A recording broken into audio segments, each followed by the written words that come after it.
Good morning, everyone. Nope. Try that again.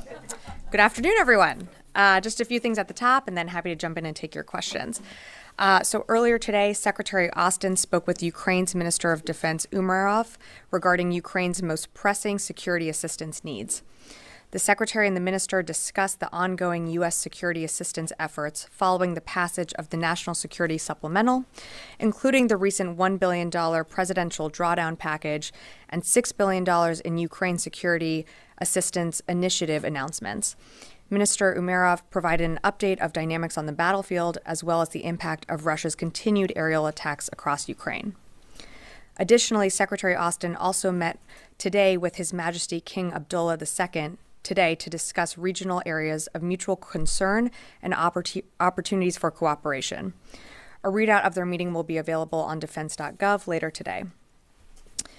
Now, I'd like to provide an update on our efforts with USAID to surge humanitarian assistance into Gaza through the Joint Logistics Over-the-Shore Capability, or also known as JLOTS.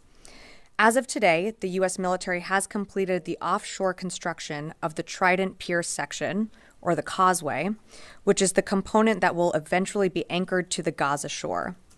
And as I mentioned last week, construction of the floating pier section has also been completed. So as of today, the construction of the two portions of the JLOTS, the floating pier and the Trident Pier, are complete and awaiting final movement offshore. As you know, late last week, CENTCOM temporarily paused moving the floating pier and Trident Pier toward the vicinity of Gaza due to sea state considerations. Today, there are still forecasted high winds and high sea swells, which are causing unsafe conditions for the JLOTS components to be moved. So the pier sections and military vessels involved in its construction are still positioned at the port of Ashdod. However, as CENTCOM stands by to move the pier into position in the near future, and again in partnership with USAID, we're loading humanitarian aid onto the MV Sagamore, which is currently in Cyprus. The Sagamore is a cargo vessel that will use the JLOT system and will make trips between Cyprus and the offshore floating pier as USAID and other partners collect aid from around the world. And as we've previously briefed, aid delivered to the floating pier will then be transloaded onto U.S. military logistics support vessels and subsequently transported to the Trident Pier, or the causeway, where it will be loaded onto trucks for onward delivery and distribution by humanitarian assistance NGOs. Switching gears, I'd like to highlight the start of a new exercise Astral Night, a U.S. European Command integrated air and missile defense capstone exercise, which is part of the Defense Department's large-scale Global Exercise 2024 program. This 2-week exercise, now in its 6th year, will feature live flying and simulated combat scenarios focused in Poland and the Baltic states. Nearly 5,000 military members and more than 50 aircraft from 6 NATO nations, which include Estonia, Latvia, Lithuania, Poland, the United Kingdom, and the United States, will participate side by side, strengthening our ability to operate as one cohesive force. Astral Night underscores the importance of integrated air and missile defense in protecting allied military forces and critical assets from aerial threats such as missiles or drones, and demonstrates our unwavering commitment to the security and readiness of our allies in Europe. And with that, I'd be happy to take your questions. I'll start off with Lita. Thank you, Sabrina. Two things. One, can you give us an update on the soldier who's being held in Russia? Do you have a sense, apparently there's like a July 2nd either trial or some sort of date. Do you have some sort of sense of what's happening there? If you could just fill in the blanks. And do you know, is it a violation of a regulation of some sort? Does he face disciplinary action because he did not seek or receive authorization for the international travel, if that's clear? And then I have a quick follow-up. Okay, so I'll start with this, and then happy to take your additional questions. So for more information, I would refer you to the Army, but what I can tell you from here is that Staff Sergeant Gordon C. Black enlisted in the U.S. Army as an infantryman and was enlisted as an infantryman in 2008. He was most recently assigned to 8th Army, U.S. Forces Korea at Camp Humphreys in the Republic of South Korea. On April 10th, Black out process from 8th Army and signed out on permanent change of station to leave en route to Texas. However, instead of returning to the U.S., Black flew from Korea through China and then to Vladivostok, Russia, for personal reasons. As of right now, Black is currently in a pretrial detention facility. It's my understanding he will remain there until his next hearing, and I'm not sure on that date. I'd refer you to State Department on that. The Army has opened an administrative investigation to determine the facts and the circumstances surrounding his travel. But to your question on, will there be consequences for his actions? That's something that the Army is going to look into through their investigation. But official or any leave to Russia is strictly prohibited, and that's pursuant to the DoD Foreign Clearance Guide, which of course is also informed by the State Department guidelines, which right now I believe that is at I believe it's Category 4, which is do not travel to Russia. So that's the sort of overview of where things stand right now. And then just very quickly on the pier. Sure. Will the Sagamore wait in Cyprus until the pier is actually attached to the shoreline? And at a certain point, do you have sort of even an ETA on when sea states might be calm enough to do it? Is the aid process ready so that once the sea state calms down, that can start? So I believe they will. The Sagamore transiting to the floating pier will happen in conjunction when everything is sort of ready to fit into place. I don't think one would happen without the other. So aid is continuing to get loaded on once the commander feels that the Sagamore is ready to leave and that the sea states have calmed. We will position the JLOTs into place. I don't have an exact date for you because it is, of course, weather and environment depending, but we're hoping for later this week. But that does depend, of course, on the environmental conditions and security conditions as well. But right now we're focused on the environmental conditions surrounding the anchoring of that pier. Laura. Thanks, Sabrina. I have one follow-up and then a different question. Sure. On the Sagamore, how much aid can that ship hold in terms of truckloads? And is this the only ship that's taking advantage of the pier? I guess I'm wondering kind of the throughput of aid and how that's going to work. How many trucks a day? I don't have an exact estimate on how many like pallets it can load. I'm happy to get back to you on that one. I think it will vary just on how much, different things that are packed onto it. And then, I'm sorry, in terms of, will this be the only one going back and forth from the? I'm trying to get at a senior defense official told us, I think last week, that the JLOTS is going to be able to provide 150 trucks a day at full operational capability. Yeah. But that just seems low to me, considering that it's a maritime route. It seems like a ship would hold more than that. So I'm wondering. You have to remember this is a temporary pier. This is not the best way to get humanitarian aid into Gaza. The best way are through those land routes. And we do want to see those opened up. We do want to see aid continue to flow in through those land crossings. This is just one. It's meant to help augment, to help complement other ways that aid can get in, not just through land routes, but of course we're also doing those airdrops that you continue to see us do on a regular basis. 150 trucks is at its, when it's fully operational. I think what you're going to see at the very beginning is a crawl, walk, run scenario. Is we're going to start with, an additional small amount of aid trucks to flow in to make sure that the system works, that the distribution works, and then you'll see that increase, of course, when we get to full operational capacity. But that's something that the commander is continuing to work through. For more aid questions on the Sagamore and what it's holding, I would refer you to USAID. And then just on a separate topic, is the U.S. considering the use of private military companies to help distribute aid in Gaza? I'm not aware of that, but that's something that USAID would be able to speak more to the distribution of aid once it gets into Gaza. So I'd refer you to them. I also realized that you asked about the Sagamore being the only ship going back and forth. Just as a reminder, commercial ships can also go up to that floating pier. It's the military ships, the LCUs and the LSVs, that take the aid from the floating pier to the causeway. That is only military. But commercial ships can go up once they're Other ships can once they're once aid is loaded in Cyprus, inspected, it goes to the floating pier. Tom. The U.S. has asked for a humanitarian plan for any Rafah operation. Have you guys received anything from the Israelis about how they're going to handle humanitarian effort, especially if Rafah gate closes? Well, we've had conversations with the Israelis. There was a delegation here a few weeks ago that gave a general, broad overview of their plans. We are not supportive of a large ground incursion into Rafah. We are very concerned that there are over 1 million people sheltering there. We want to make sure that civilian casualties are limited, that there is no harm done. So we have made those concerns voiced both publicly and privately. Can you give us a sense of what they said to you about their humanitarian plan?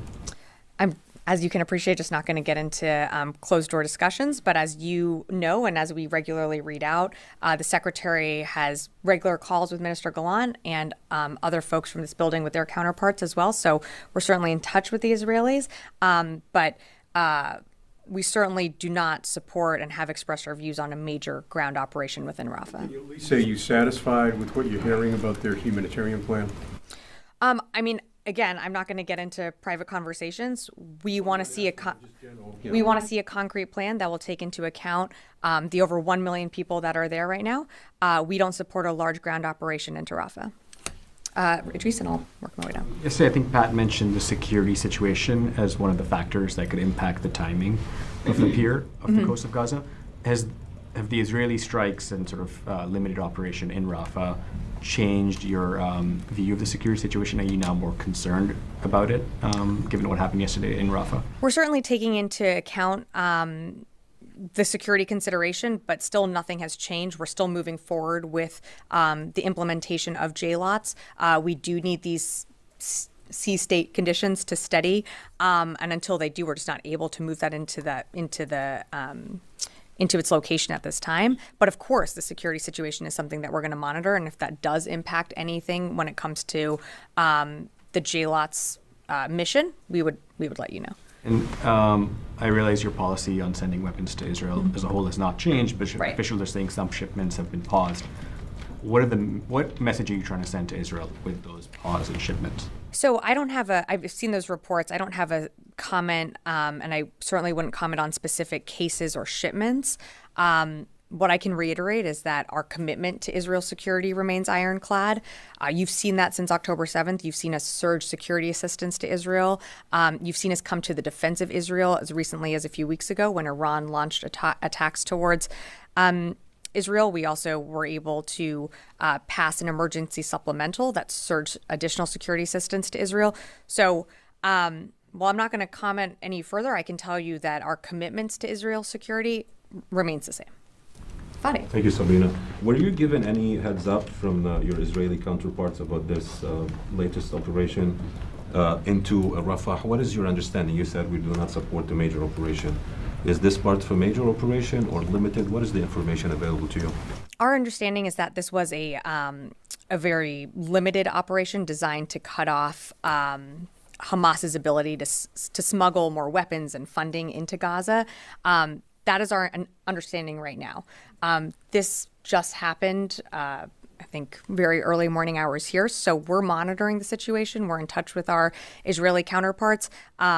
We're going to see how this unfolds, but I just don't have more for you to offer on what this operation is other than that. Okay, according to the UNRWA, this operation and prior Israeli steps basically cut off all humanitarian aid into Gaza.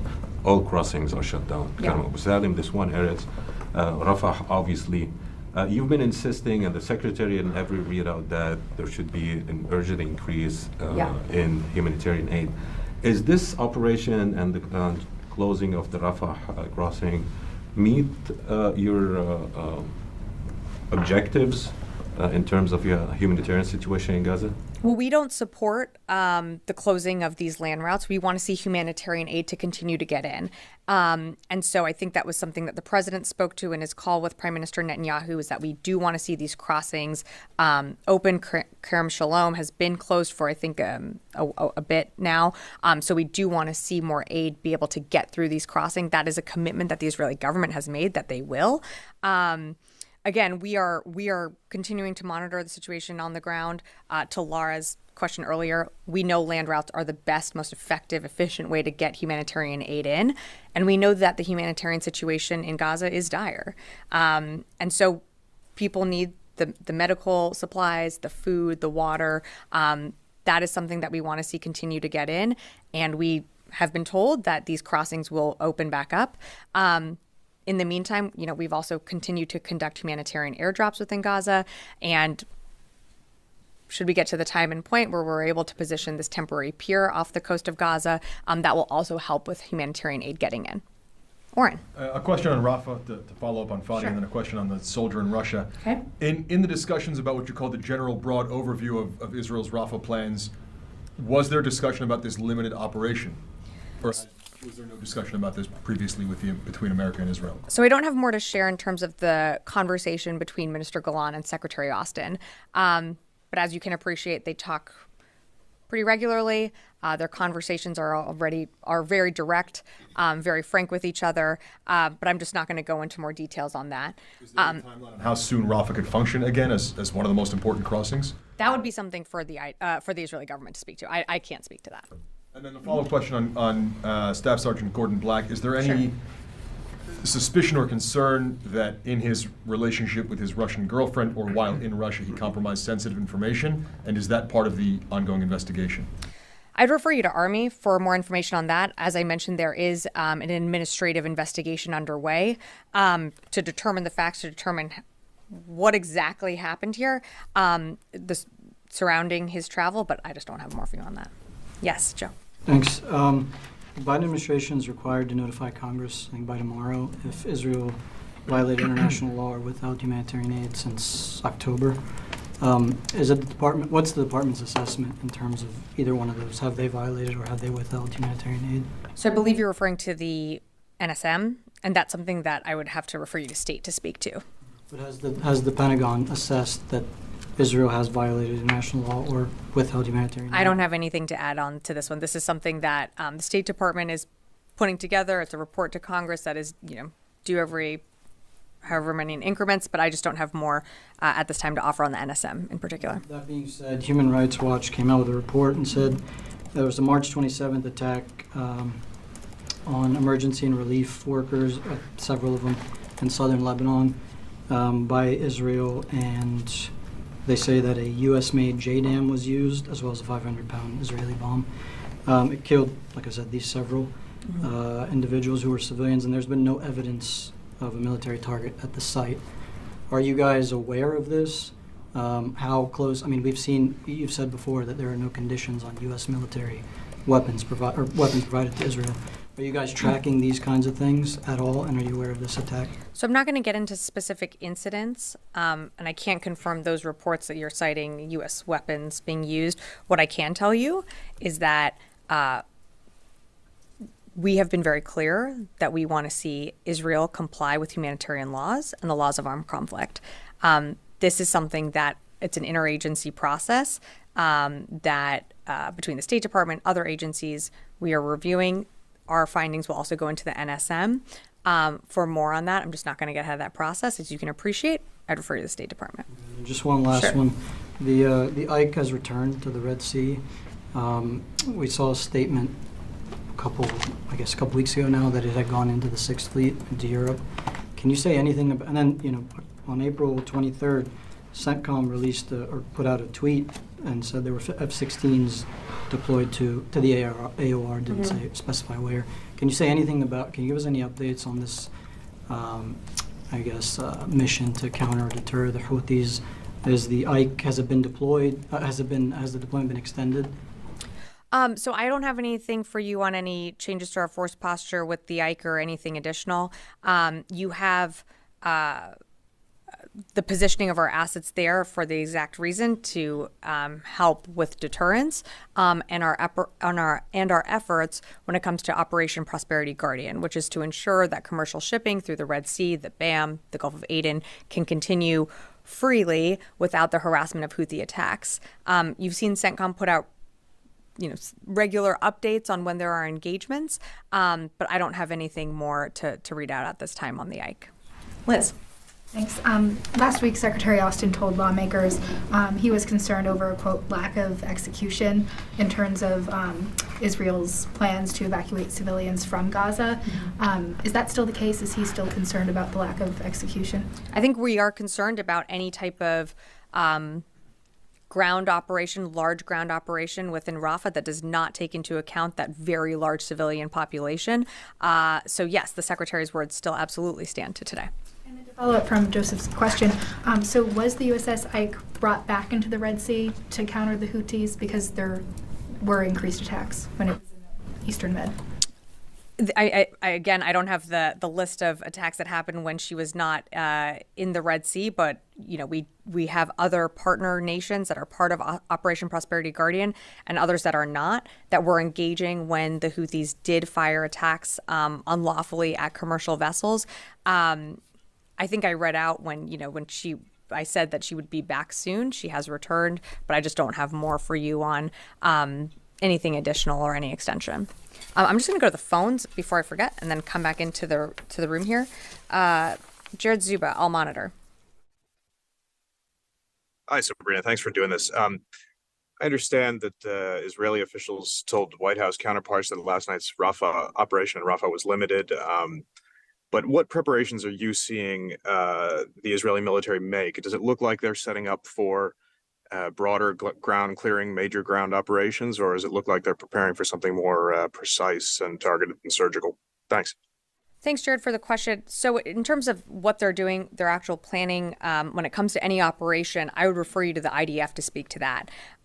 What I can tell you, and I'm not trying to sound like a broken record here, what I can tell you is publicly and privately, we've been very clear that we do not support a large ground incursion into Rafah, given the incredibly large civilian population that is currently sheltered there. And so, I just have to reiterate that point again. All right. Next question, JJ Green, WTOP. Hey, Sabrina, thank you. Two quick questions about the Staff Sergeant Black. First one, can you address the significance of an active duty service member being in Russian custody, given Russia's efforts to, essentially seek out and find and capture Americans and to use them for political purposes or geopolitical purposes? Can you address the significance first of an active duty U.S. service member being in Russian custody? Thanks, JJ. So before we start going down this line, I would just remind you that the Army is looking into this. They have an administrative investigation underway to determine the facts and circumstances around this travel. You have to remember that, yes, this is an active duty service member, but he was on leave at the time. And so, all we know is that he went to Russia for personal reasons.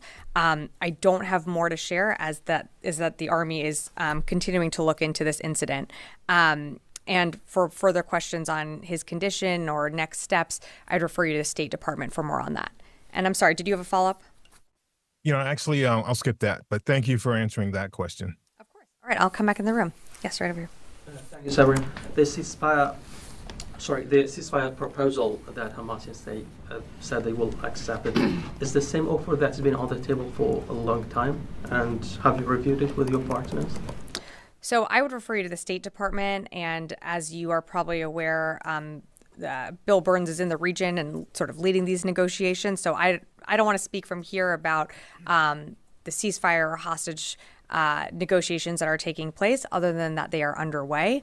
And, we have a representative at the table as well, working to see to ensure that a ceasefire could be put into place.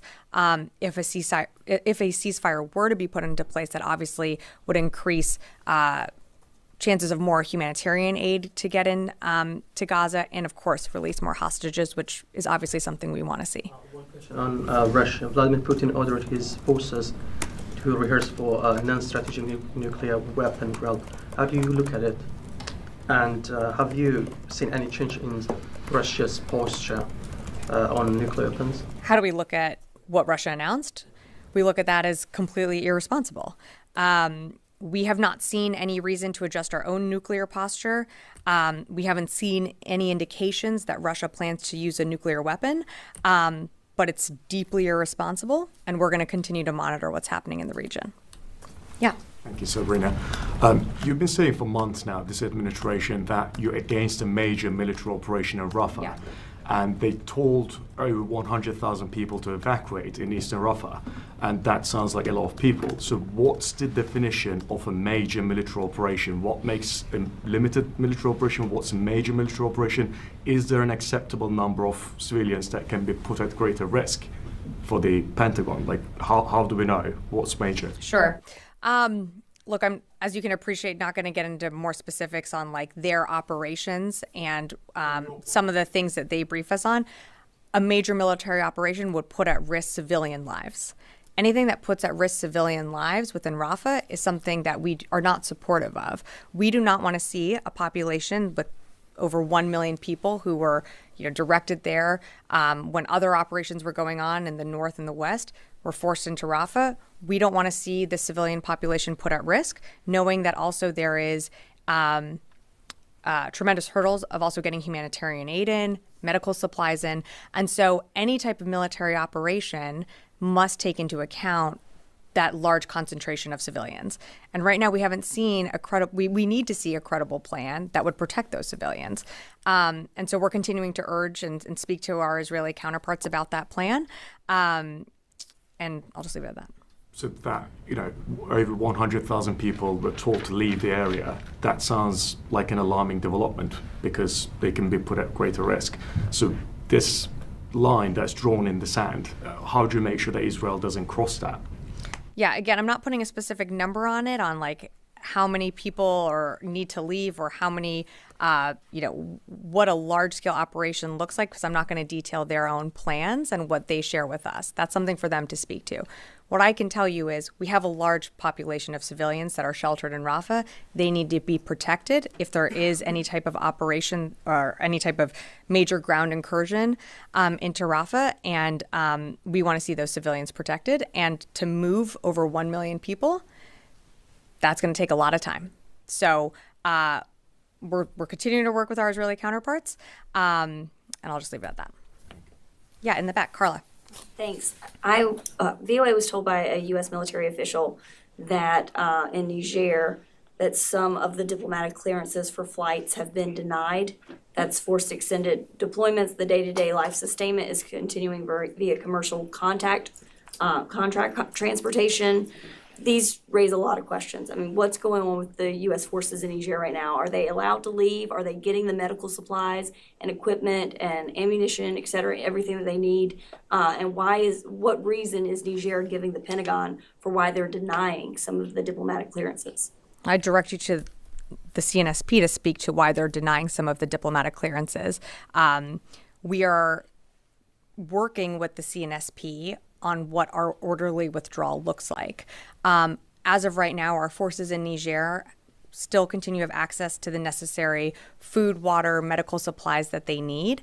But this is, of course, something that we are working towards on what that orderly withdrawal looks like. There have been some cases where some of our service members have left Niger for unforeseen circumstances. Right now, as I think we briefed a few weeks ago, we will have another delegation led by someone from the Department of Defense that will go to Niamey to continue these conversations about the orderly withdrawal. That visit hasn't happened yet. So until that does, and until parameters are put around for these negotiations on what the orderly withdrawal looks like, we're still in a bit of this holding pattern until we can have those conversations. Right. Real quickly, if I Sure. may, on Russia, there have been requests for the Pentagon to kind of detail how Russia is able to use Starlink, because Starlink is also contracted with DoD. Do you have any details to provide on how Russia is able to use that on the battlefield and what the Pentagon and others are doing to try to prevent that from happening? I don't have anything specific on Russia using Starlink. As you know, our contract with Starlink is for the Ukrainians to use, but I don't have anything more specific on Russia using Starlink. Rio. Yeah, thanks so much. My question is about the South China Sea. Recently, we have seen the Chinese dangerous actions towards Philippines vessels, but recently, Chinese government argued that there was a temporary special agreement with the former Philippine President Duterte in 2016, and about the restricted access by Philippine vessels, and China accused the Philippine side of the recent tensions. So can I ask for your comment on this Chinese claim?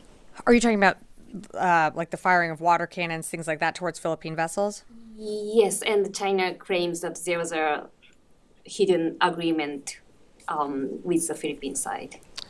I'm not exactly clear, or maybe not understanding about an agreement that you're referring to, but of course we continue to monitor what's happening in the South China Sea.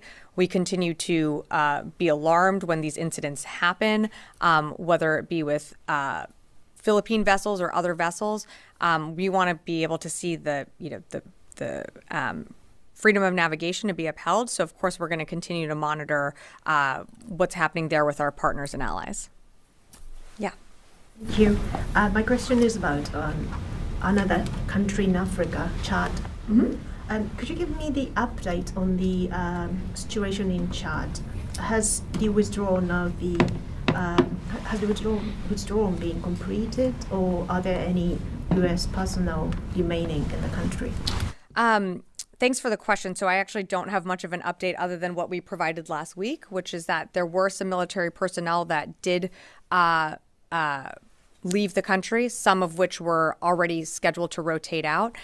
We do still have military personnel in the country at the embassy, but I don't have more of an update for you on that, other than that's basically where we were last week. So the situation has not been changed because there was a presidential election yesterday. Or Today, yeah. We're continuing our conversations with the government, but I just don't have more to share at this time.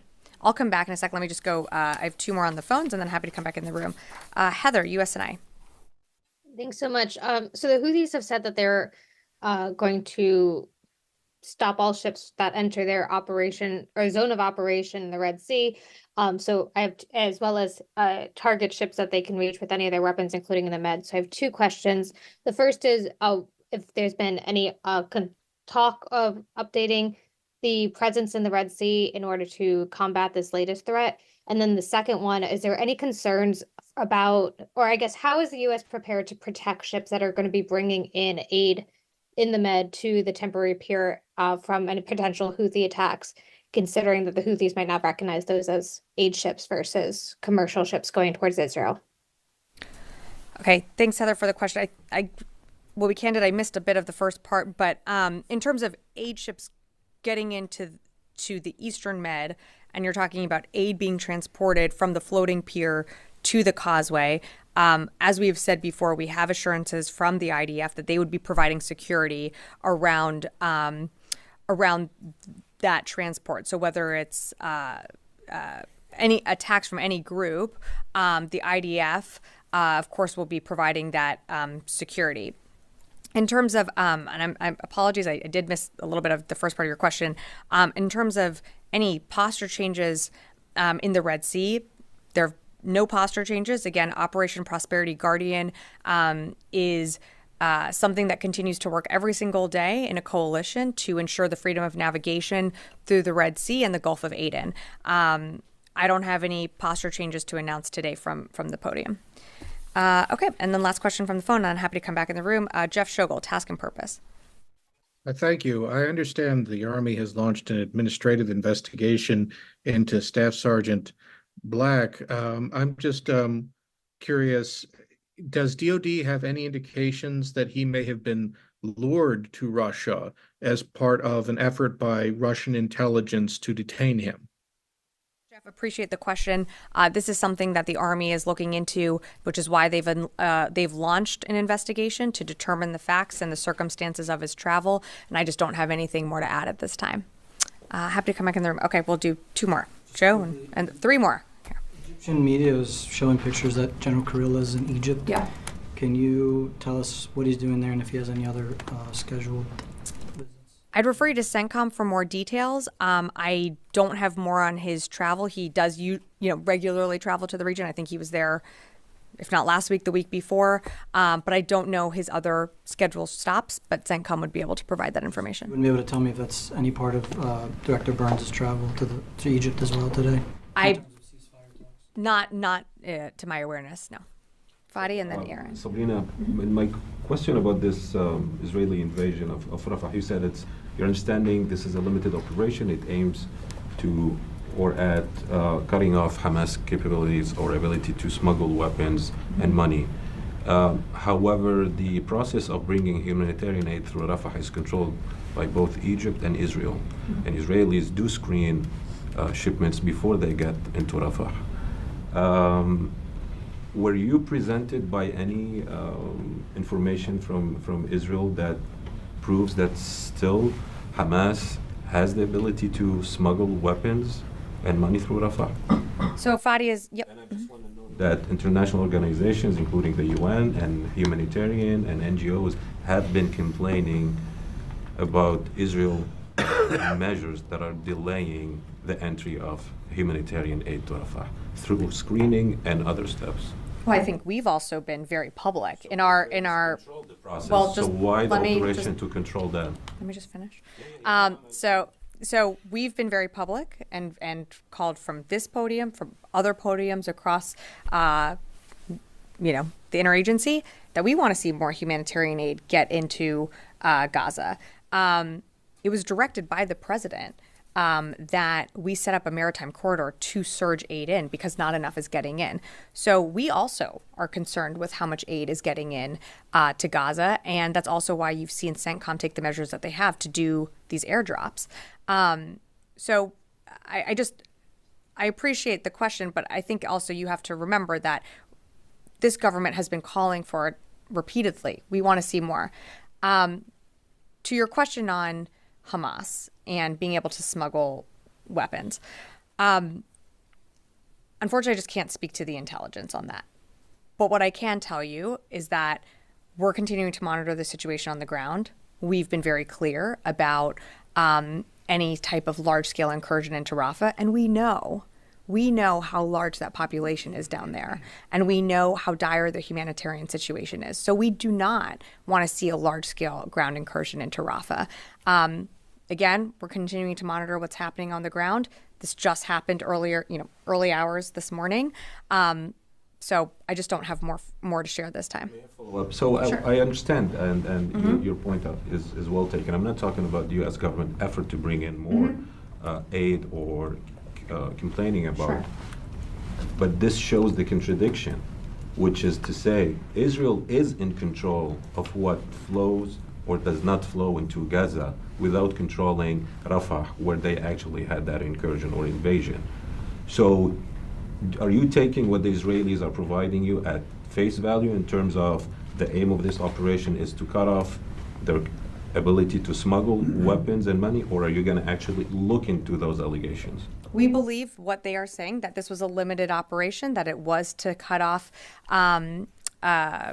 the movement, the traffic of weapons into Gaza through the Rafah crossing. But again, it's something that we're going to continue to monitor. This just happened earlier, a few hours ago. So let us continue to monitor what's happening on the ground. Aaron, last question. Yes, with Israel, you keep using the word ironclad, but now how is it such an ironclad relationship when we're expected to delay the shipments of munitions there? So what makes it so ironclad now that we're delaying shipments? Well, what makes it ironclad, Aaron, is since October 7th, you've seen this government surge humanitarian security assistance and humanitarian support to Israel. So let me just finish. So you've seen us continue to support Israel. I don't need to remind you of the attack that happened a few weeks ago on Israel from Iran, where the U.S. partnered with Israel and other coalition forces to defeat that attack.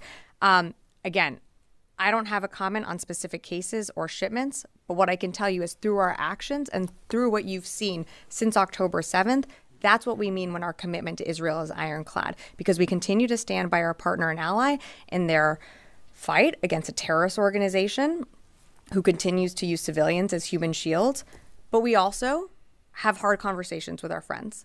And that's what you continue to see the secretary do at his level and others across this, across the interagency do as well.